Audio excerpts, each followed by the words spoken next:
Hi, I'm Adam, and this is my plant hormone chart. So here we have the auxins, the cytokinins, ethylene, abscisic acid, and the gibberellins. And we have their chemical nature, location of biosynthesis, methods of transportation, and the effects on plant growth. So auxins are found both naturally and synthetically made in labs. They are synthesized in the leaf primordia or young leaves and also in developing seeds. It is the only known plant hormone to transport polarly, and it would start up in the young leaves or the leaf primordia and travel through the vascular parenchyma cells down to the roots, and it can even come laterally through the shoot, which would be that polar movement. And it helps plant growth in plant bending toward the light. So auxins will move to the shaded side of the plant and produce elongation of those cells to then bend the plant toward the light. It also inhibits lateral bud development, producing apical dominance, and pruning your plant can inhibit auxin use and actually make that plant fuller than what it would be, since we have decapitated the apical area, which again is where auxin comes from. And it also helps in fruit development. And over to the cytokinins, they're naturally occurring. They generate in the root tips when they're transported up the plant through the xylem, the water vascular system. And they have a huge effect on cell division. So root tips, locations of rapid cell division. So they promote shoot cell division in tissue cultures, which is how these were found originally. They also support the development of lateral buds. So if we get a nice balance between auxins and cytokinins, then we're going to have a nice healthy full plant, because they go against each other. This one develops lateral buds, this one inhibits lateral buds, and they also play a role in leaf senescence in terms of the abscission, so when leaves finally separate and fall off their trees. Ethylene is a naturally occurring gas, and it is really promotes the ripening of fruits. We saw that with our banana project. So it is found in most tissues in response to stress, specifically during the growing of fruits in ripening or in leaves in senescence. And it is a diffusion from high to low concentration throughout the plant cells, so it's diffusing as it's being produced. And again, it promotes that senescence and ripening of leaves and fruit specifically, and it moderates how flowers develop, and it also helps promote the abscission of leaves and flowers from plants. So it tells really the plant like when it's mature and when everything is good to be let go. Abscisic acid, aka ABA, is a naturally occurring hormone, and it is found to be biosynthesized in mature leaves and roots, especially when there is water stress, and possibly in seeds, but there is more research to be done to confirm that.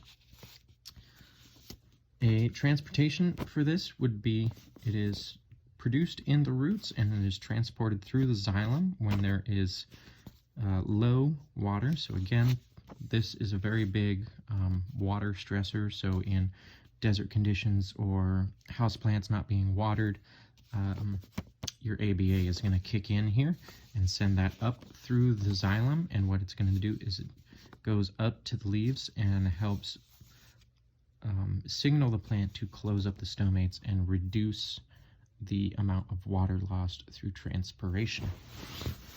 And lastly here we have our gibberellins, which are again naturally produced, and there's 125 plus plant types of gibberellin hormones.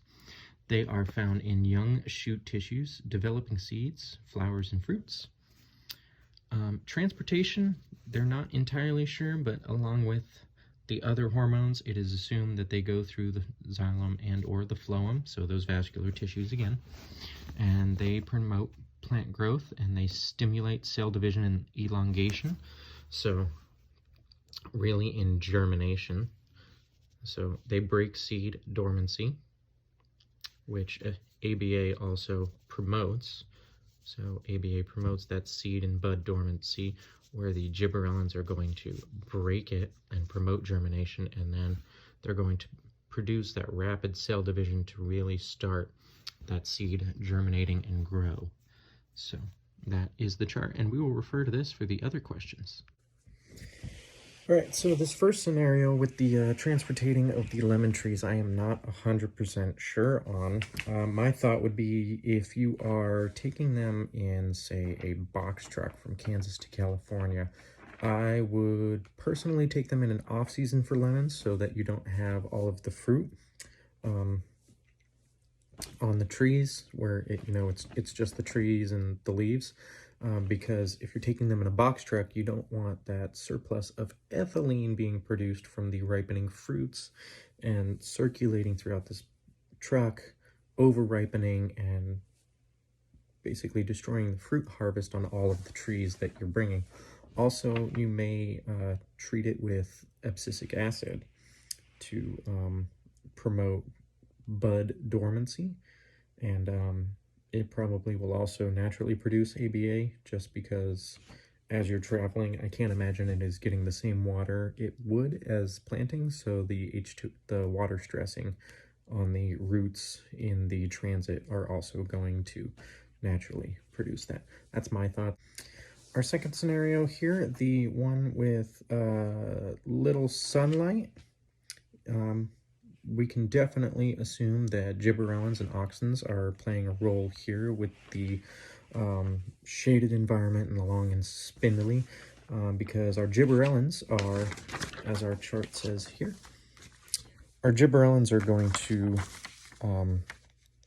break seed dormancy and promote that germination and grow longer shoots with the cell division that they have, and the auxins are going to inhibit lateral bud development. So the long, the spindly is between those two, and then we also have them growing spindly in a shaded region, and that is also what auxins do. They go to the shaded side of the plant and try to bend it toward the light, finding that light.